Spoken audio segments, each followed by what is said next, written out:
Hello, Wobbly Phil here. So, you have a hankering for a classic motorcycle from the 1970s. I've owned classic motorcycles all my life, including back in the 1970s when they were in fact modern motorcycles. And so I've compiled my top 5 list of classic 1970s motorcycles to help you decide if you're in the market for one. At the end of the video, I'm going to give you a 6th wildcard option that's probably going to make you very cross. So, let's get into it.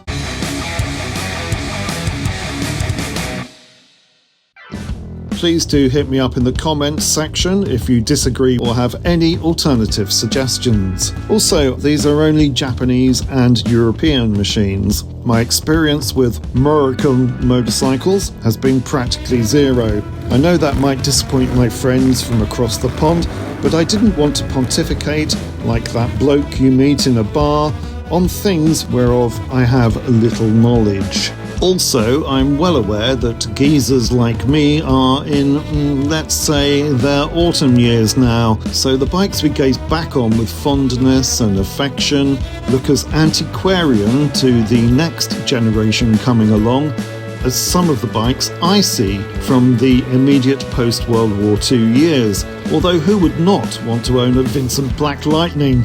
That means that if you're a sprightly 50-something, you'll be harking back to your heyday in the 1980s and 1990s, so just call me an old fart and skip to another video now. Anyway, that's enough of the boring guff. Let's crack on. Number 5. The Kawasaki Z900. Quack's follow-up to the glorious Z1 came in the late 1970s, but with Z1s reaching unobtainium prices, attention has turned to the Z900, with classic bike dealers and anyone else who's found one in a shed in Northampton now ramping up the prices of those too. Kawasaki lets the good times roll. I owned one of these in the noughties and it really was a head-turner, bringing immediate joy to the life of anyone who gave it a second glance.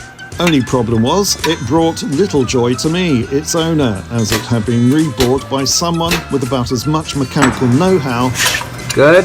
Yeah, we're good. as a pork sausage. That said, it handled better than folk would lead you to believe, was as quick, if not quicker, than the other bikes on my list, stopped when you needed it to, and all the electrics worked. The only reason the Z900 is number 5 on my list is the engine issues. If you're looking for one of these, my advice would be to avoid anything that's had a rebore or other major engine work unless it's been carried out by a top-notch bloke with a degree in Kawasakiology.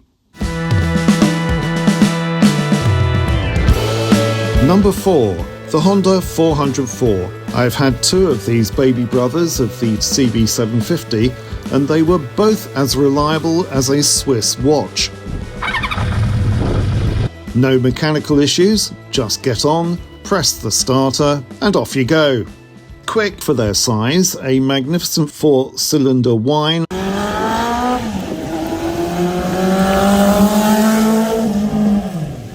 and handling and stopping were all excellent for their era. My only disappointment with my second 404 was that it was yellow, not blue. The blue one just seemed better. These are also attracting nostalgic prices these days, but you can still pick up a seemingly decent one for around £6,000. I would imagine they're bulletproof, but don't take my word for that. Any sign or even a whiff of smoke from the exhaust, and personally, I'd run away screaming. Number 3. The Triumph Bonville. Now, I've never owned a 1970s Triumph Bonville, but a very close friend owned the single-carb Tiger version for more than 40 years, and I got to know it pretty well. You're not going out there on that though, are you? You are. Oh, okay. It's a great British classic. It makes a thumping great sound, it'll go where you point it, and it's simple to work on. What's not to like? Spares are still cheap and easy to come by, and there are plenty of folk to turn to if you're a bit squiffy about the mechanical side. Nothing really goes wrong with them. They're reliable as fuck, a simple collection of nuts and bolts. The reason it's not at the top of my list is the vibration. Boy, these things vibrate. So much so that my friend with the Tiger was pop riveting his number plate together a few months after he bought it almost new, and so many indicators dropped off that in the end he just gave up bothering to put them back on again. Number 2. The Triumph Trident. No, sadly, the motorcycle I currently own does not make it to the top of the pile. Don't get me wrong, it's a fantastic machine, and it makes a sound that is so indescribably out of this world that you'd pay any money to hear it.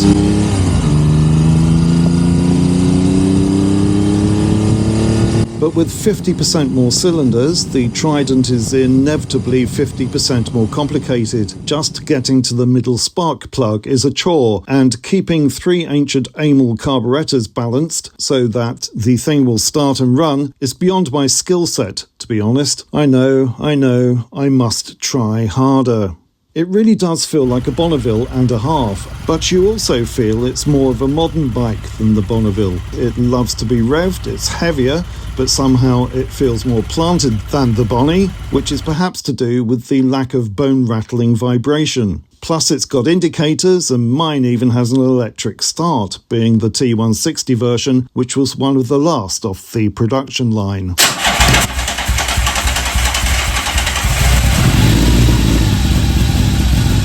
Which leads us to my top spot.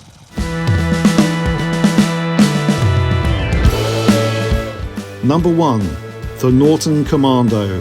The Norton Commando.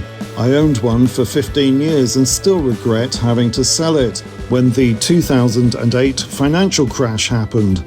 Not being a banker and therefore not enjoying the luxury of being bailed out with other people's tax money, I had to tighten my belt. What can I say about the Commando?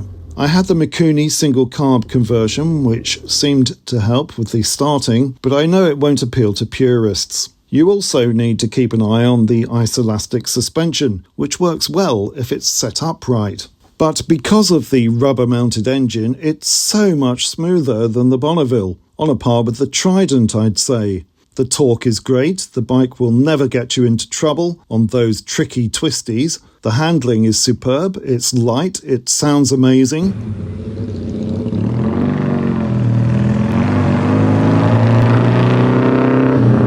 I can't say enough positive things about the Commando. No wonder it was the Motorcycle News Machine of the Year 5 times in a row from 1968 to 1972.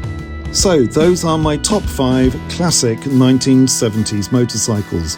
But wait, I promised you a wild card.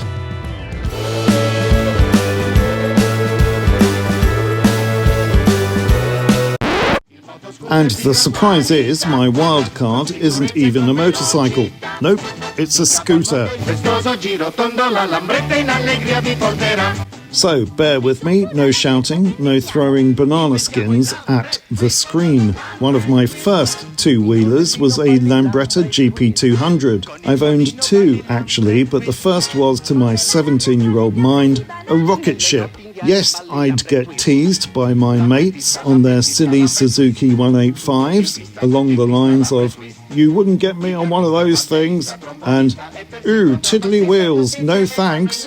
But when I hooned past them, leaving them in an intentional cloud of blue smoke, they were laughing on the other side of their faces. There's very little to go wrong with a single-cylinder 2-stroke, very little indeed. And if you polish the ports and bash out the baffles and put a 30mm Del Auto carb on it, things that even a mechanical numpty like me could achieve, it'll get you to a quite significant lick downhill with the wind behind you. It'll be scary. Very scary, but you'll feel alive. I hope you enjoyed this video. If you did, then please consider liking and subscribing to let YouTube know we're doing something right here at 3 Phils. Thank you.